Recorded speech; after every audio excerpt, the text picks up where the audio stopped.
Menteri Agraria dan Tata Ruang Kepala Badan Pertanahan Nasional (ATR) BPN Nusron Wahid menyerahkan sertifikat wakaf tanah untuk rumah ibadah serta aset milik pemerintah daerah Sulawesi Utara Jumat lalu di Wisma Gubernuran Sulut.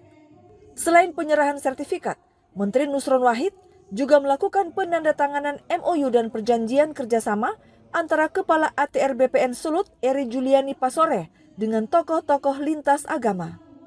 Program ini dilakukan untuk menegaskan pentingnya kepastian hukum atas tanah wakaf dan aset rumah ibadah sebagai wujud komitmen negara dalam menjaga keharmonisan serta menjamin keberlanjutan fungsi sosial dan keagamaan.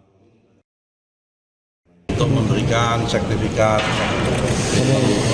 tempat-tempat ibadah, baik bentuknya wakaf maupun hak milik. Tadi ada pertanyaan bagus, untuk apa itu dilakukan?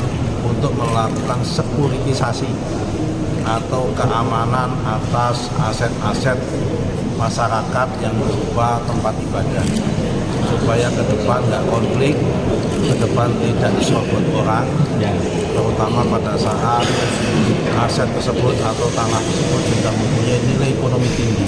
Kalau nggak segera disertifikasi akan menjadi potensi masalah pada masa yang akan datang. Menteri Nusron juga menegaskan bahwa tanah yang diberikan ini adalah tanah hak guna usaha dan tanah hak guna bangunan yang sudah bertahun-tahun ditelantarkan atau tidak difungsikan. Apa yang dikatakan oleh Bapak Menteri, kita sudah mulai beberapa tahun ini, karena urusan ini sulit. Yang saya katakan di mana-mana kepada umat kita, ini proyek raksasa. Kalau soal budget keuangan dan lain-lain, itu orang bisa susun dalam satu malam siang sampai pagi pokoknya. Tapi di barang-barang ini, urusan tanah ini seperti tadi kan ada kepentingan, ada orang yang mengklaim itu itu yang membutuhkan waktu. Kita ini apresiasi setinggi-tingginya pemerintah yang memberikan perhatian. Sementara itu, Gubernur Sulut Julius Selvanus menyampaikan apresiasi atas perhatian pemerintah pusat dalam mendukung keberagaman dan toleransi antar umat beragama di Sulut lewat pemberian sertifikat rumah ibadah.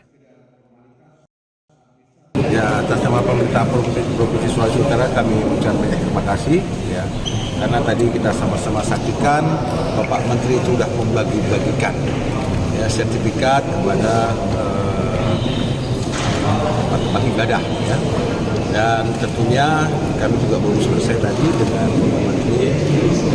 Banyak keluh kesah yang kita laporkan juga kepada Bapak Menteri untuk ditindaklanjuti dan banyak arahan.